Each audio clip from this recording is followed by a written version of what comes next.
that last trailer that you saw are the founders of Animal Defenders International. Jan Creamer is our president and Tim Phillips is our vice president. And they started Animal Defenders International in London. Now they have moved the office, they have opened an office, that is, in Los Angeles. And they also have an office in Bogota, Colombia.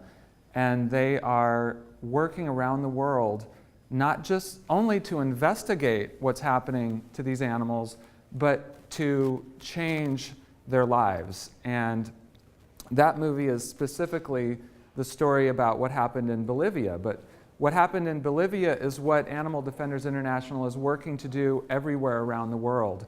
And that is to pass animal protection laws for these lions and tigers, bears, elephants, and other wild animals, and domestic animals that are being abused in circuses.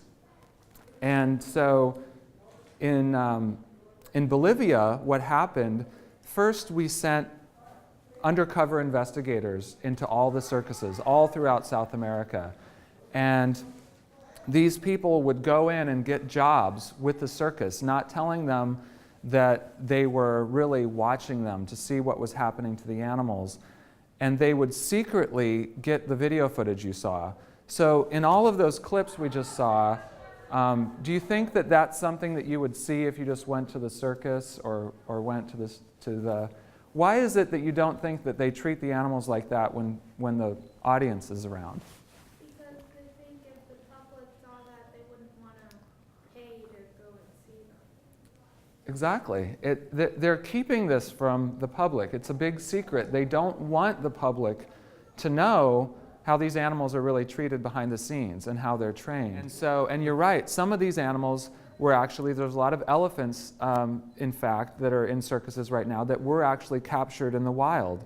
And they don't capture adult elephants. When they capture elephants, or when they were able to capture elephants for circuses, they would go after their babies, because these wild adult elephants and other wild adult animals, they can't be trained. They have to start when they're really young.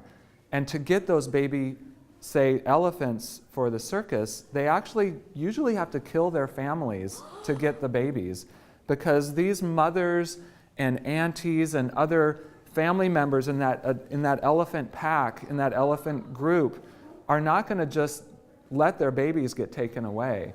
And they'll fight to save them. And so you're right, they're taking wild animals, and these wild animals are dangerous. Okay, let's say poachers, like perfect world here, finally stopped and we rescued all the animals back to their natural habitats and they're all fine, they're all natural. What if the poachers come back and get them? What happens then? That's a really good question. I mean, and that's what some of the people who try to defend keeping animals in zoos and keeping animals in circuses and other places, these wild animals, will say, well, we're working on conservation because these animals don't have a safe place in this world. The animals in their natural habitat are endangered. And like you say, even if you could end all the poaching, at some point it might be profitable for someone to break the laws and to go in there and still try to kill those animals. But there's an issue with these elephants and tigers that are living in circuses and living in zoos. There is no real way that they could ever be reintroduced into the wild. Many of them were born in captivity. They haven't learned from their families how to live in the wild, how to fend for themselves and how to find food. And also their relationships with people are going to endanger them, because like say you took one of those Bolivian circus lions and you took them back to Africa and tried to release them. Well, they're very likely to wander right into some human village looking for food, because they've always expected to get food from people. So it's a really complicated problem, what we're going to do to protect these animals. But what Animal Defenders International is trying to do is to move them into the best possible safe place that we can keep them, like in sanctuaries. And there's a sanctuary here in California called Paws, and that is where we have 4 of the lions we rescued from Bolivia are living there. And there's also elephants there, and bears and tigers and other animals. But it's really tragic. There's actually, what's happening to animals in the wild is a very difficult problem, because in these countries where the populations of people are very poor, they are trying to make a living and trying to feed their families. And so there's a logging industry that are cutting down forests, and when those forest logging roads get punched into these wild spaces, it makes it easier for people to move into them, and the human population is growing, and a lot of the animals are getting hunted for food, and some of them are getting poached for their, like elephants for their ivory, or tigers are getting killed for other body parts that people are using them for, and their skins.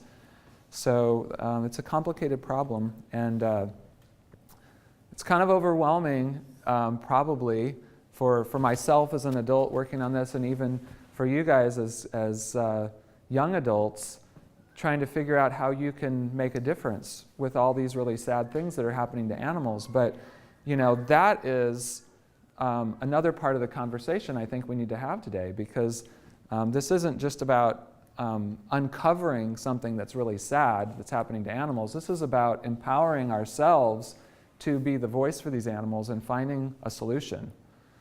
So does anyone else, we've talked about the confinement. We talked about how that can affect and stress out the animals and affect their health. We've talked about, obviously, the abuse the animals go through.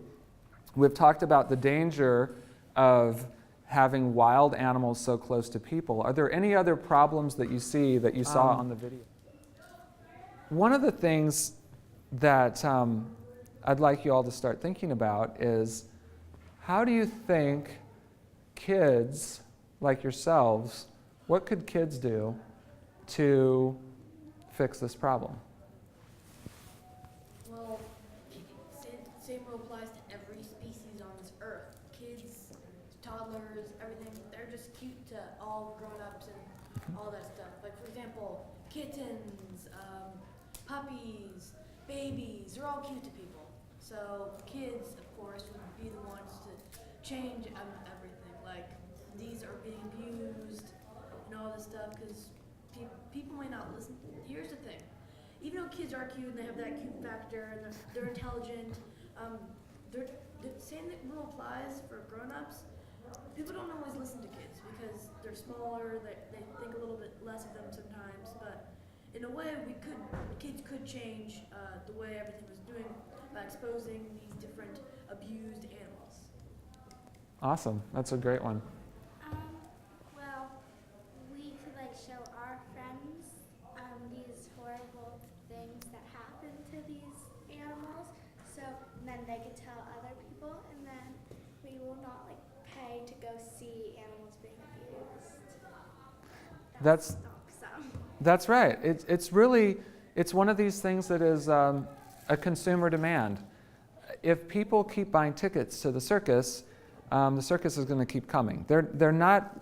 We have had enough discussions with the circus people to realize that they're not going to give up the animals on their own. And but if people are not paying for it, and they see their audience numbers going down, they might rethink it. And really, we're not asking for the circuses to go away. How many of you guys have ever been to a circus that doesn't have animals, or do you know of any? So, does anyone know any circuses that travel in Southern California that don't have animals? Have you heard of any? Circus de LA. Right, Cirque du Soleil. That's a fabulous show. Yeah. What's that? You been to that? Uh-huh. What do you guys think? Was it missing something? Did you miss out on seeing elephants when you saw, if you saw Cirque du Soleil? Was it still entertaining? Yeah. So we can be entertained without abusing animals. And I think most kids realize that. And I think in some ways kids are smarter than adults when it comes to things like this. And when kids see an injustice or an animal being abused, they don't have to think about it too much. They just think, okay, we need to stop doing that, and how are we going to do it? Other ideas of what kids can do to help animals in entertainment. Protesting is a way that activists bring awareness about an issue. And this is one of the things in Los Angeles. Ringling Brothers comes to town. A lot of people are concerned about this issue, and literally hundreds of people come to the opening night of Ringling Brothers Circus to protest. It is actually the largest protest that I am aware of in the whole country for animals. A couple years back, there were more than 500 people that came out to Ringling Brothers, and people of all ages, including kids, come out with their signs and trying to hand out information and educate the public, because it's not people that are going and taking their kids to circuses, it's not that they're bad people. Most of them have no idea what goes on behind the scenes. And Ringling Brothers doesn't want those people to know what's happening to these animals behind the scenes, because they know that people love these animals, and they it could affect their business. And so protesting is a way to educate people. And if things go well, actually we get news reporters to come to the protests.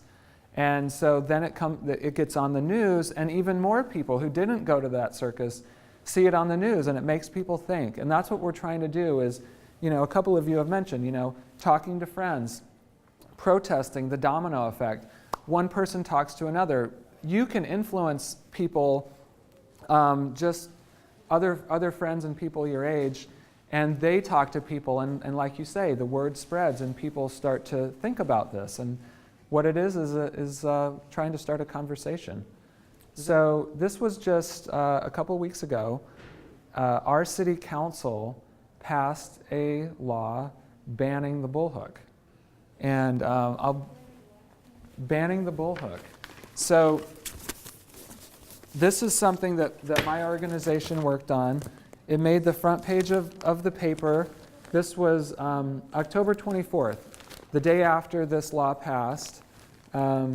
LA backs a bullhook ban. City council vote paves the way to outlaw elephant training tool. Oh, no, I think I know what it is. They were going to ask you what a bullhead. Yeah, so the bullhook you saw in some of the videos is the weapon that is used on the elephants. And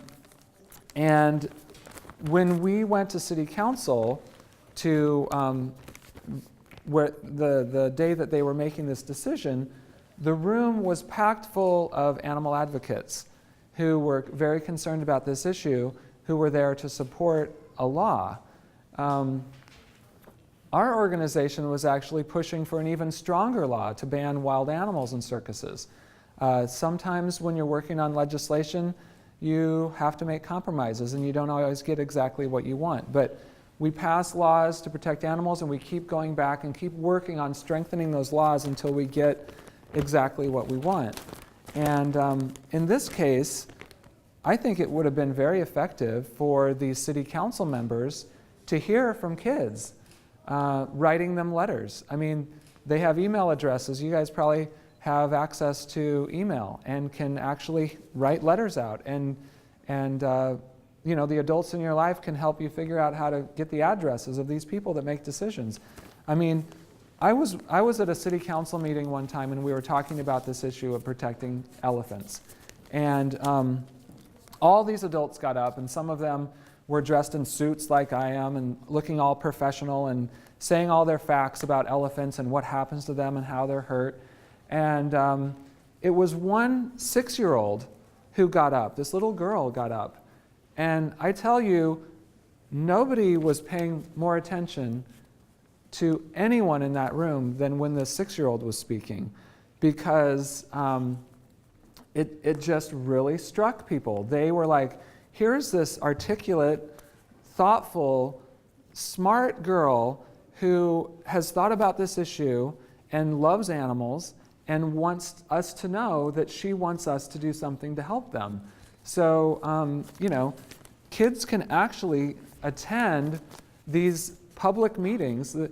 In a democracy, we're all a part of the process of changing laws to to make the place we live a little bit better.